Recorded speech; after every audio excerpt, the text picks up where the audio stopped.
Jonquière, une ville remplie d'experts. Plus de 12 habitants, Jonquière, la ville la plus romantique de France. Vous vous posez des questions sur le romantisme? La réponse est ici, à Jonquière. Un documentaire qui marquera vos esprits, petits et grands. L'investigation commence tout de suite avec De La Fesse.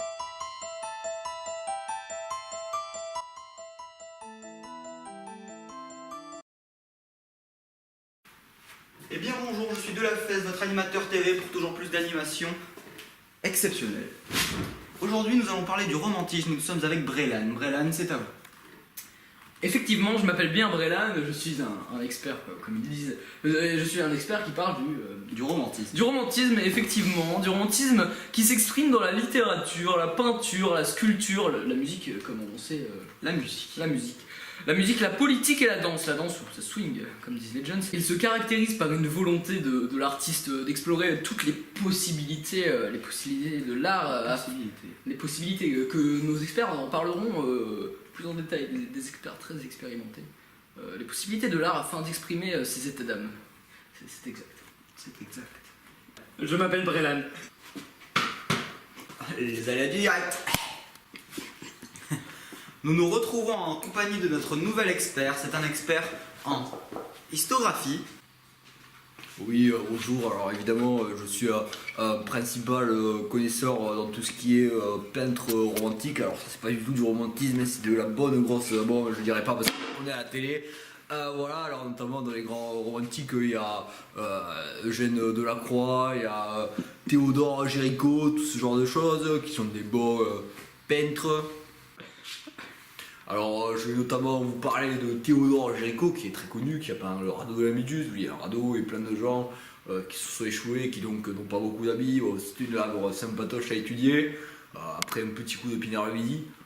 Notamment aussi Eugène Delacroix, qui est extrêmement connu, qui a peint La liberté guidant le peuple, avec une gonzesse à moitié à poil, qui représentait bien évidemment Marianne, qui guidait le peuple pour se révolter contre Louis XVI parce qu'il n'était pas très sympatoche.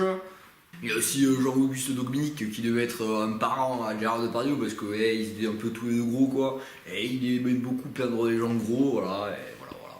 Tout ça. On me dit dans l'oreillette que vous avez encore un détail pour nous.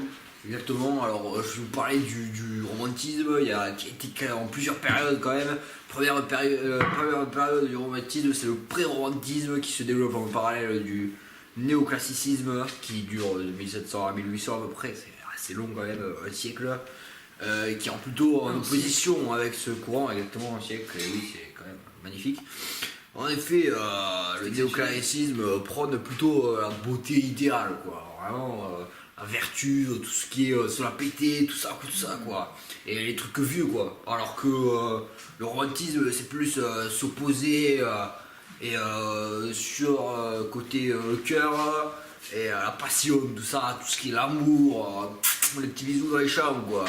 Et voilà, et c'est beaucoup mieux quoi, le romantisme, voilà quoi. Et voilà. Je m'appelle Brelan. Eh bien merci Marcel de Marseille. Eh ben de rien, c'était avec plaisir de parler de tous ces artistes du romantisme car c'est vraiment une passion chez moi. Et voilà, bonne journée. Eh bien c'était très constructif. Maintenant passons tout de suite à la suite.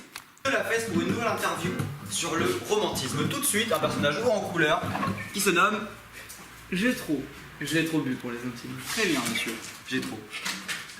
Vous pouvez arrêter, j'ai trop bu, je vous permets. Merci beaucoup. Alors pouvez-vous nous parler du pré-romantisme? Bien sûr, donnez-moi ce micro si vous l'acceptez. Je l'accepte, merci. Alors, le pré-romantisme, c'est une période qui est caractérisée par le fait qu'elle se développe en parallèle avec le néoclassicisme.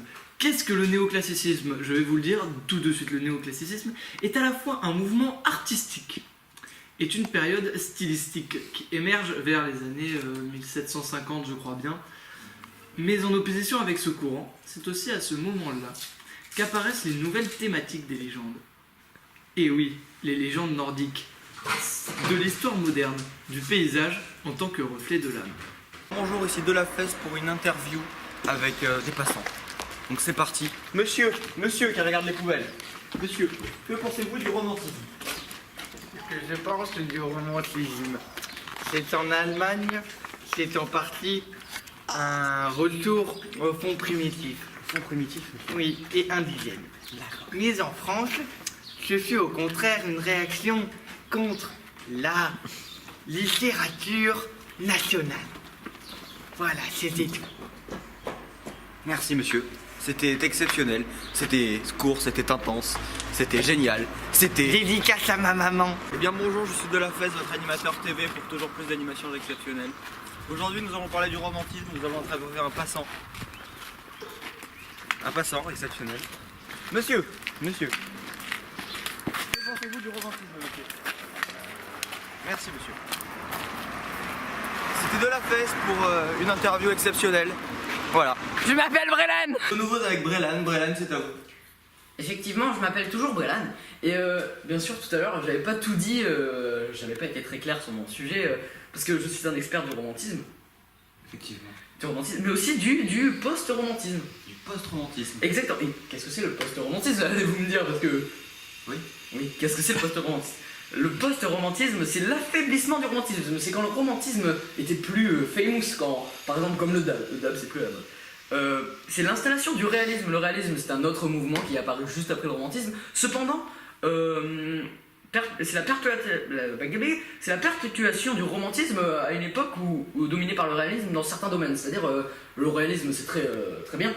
Oui. C'est très bien, mais le romantisme le surpasse dans certains domaines comme par exemple encore la danse ou la musique, des choses comme ça. Mais la peinture est un peu has-been, comme disait Jones. C'était une émission très constructive, j'espère que nous aurons 20, Madame Conseil-Neveu. Ah, ciao.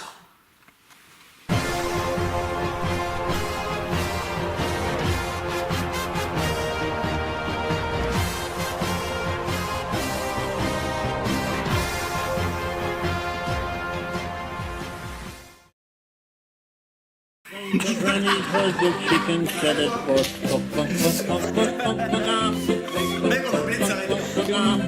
now this is chicken Maxime. I don't know what to say when the chicken said oh